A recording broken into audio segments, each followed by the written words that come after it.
comme Antoine Riboud était inquiet justement sur le vieillissement du bois, parce que le bois a mauvaise réputation, je lui ai juste montré un bâtiment qui existe en Suisse, donc la Suisse qui est réputée quand même pour faire attention à son patrimoine, qui s'appelle la Grange du Jorat, qui a été construite en 1905. Et donc, quand je lui ai montré les photos et que je lui ai dit, voilà, ça a été construit en 1905 et on la répare, lui-même était allé au Japon et il avait vu qu'il y avait des temples en bois qu'on répare et que donc le problème du bois, c'est simplement de faire attention. C'est comme un jardin, ça s'entretient. C'est pas, on ne dit pas, voilà, j'ai construit et ça marche tout seul. Alors après, pour le bois, il y a aucun bois n'a toutes les qualités. Il suffit de regarder un violon. Il y a des violons magnifiques qui jouent mieux que d'autres. Pourtant, ils utilisent tous les mêmes bois, mais c'est comme les personnes ou comme les hommes. Un bois, c'est un bois, mais il y a des bois dans le bois, quoi, voilà. Et si vous regardez un violon, il y a des bois durs, des bois tendres, et il y a des bois riches, il y a des bois pauvres. Ce qu'il y a, c'est un bois particulier, là où il pousse, parce que ça compte. Comment vous l'avez abattu, parce que ça compte.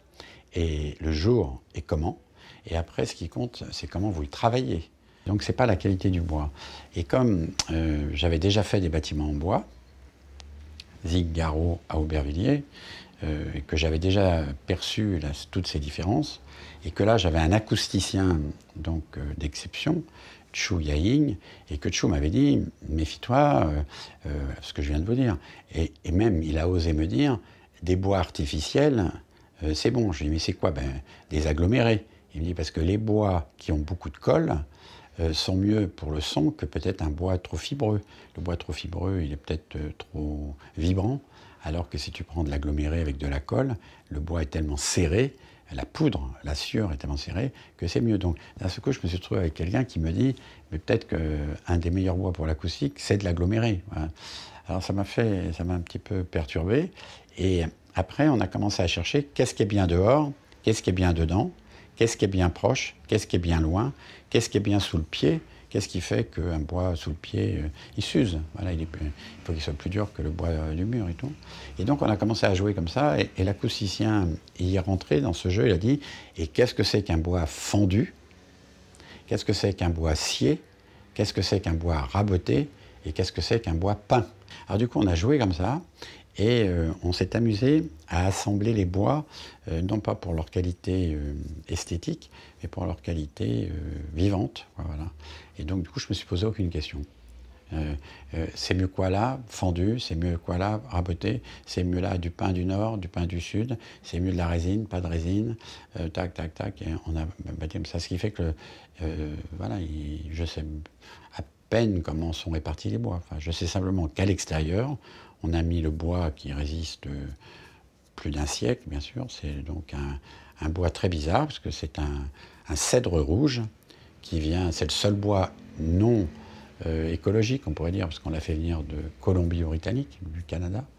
Et donc, c'est un palétuvier, enfin, c'est une sorte de balsa très léger, mais qui produit tout de suite, dès que vous le coupez, lui-même, il produit sa protection. Voilà, et donc, quand il est au sud, il est rouge, et quand il est au nord, il est noir, hein, ou il est gris, quoi. Voilà, c'est magnifique, quoi. Donc le bâtiment, si on le prend en photo aujourd'hui, il a une façade rouge, une façade noire, une façade grise, une façade rose, quoi.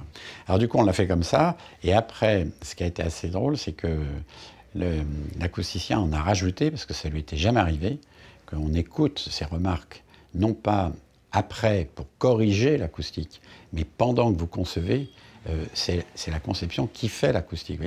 Donc, et du coup, il avait dit, même, quand je le raconte, il me dit que c'est pas vrai. Mais moi, je ne l'ai pas inventé.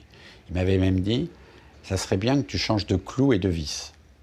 Parce que si tu cloues toutes les planches avec le même clou ou la même vis ou la vissée, la planche aura la même tension. Mais si tu cloues de manière irrégulière avec des clous, des vis longues et tout, tu vas pouvoir jouer sur une vibration inattendue. Et donc, c'est assez drôle de dire à un ouvrier, bon, maintenant, les gars, là, c'est comme ça, mais allez-y gaiement, quand vous n'avez plus de clous, vous avez des vis, vous vissez et tout.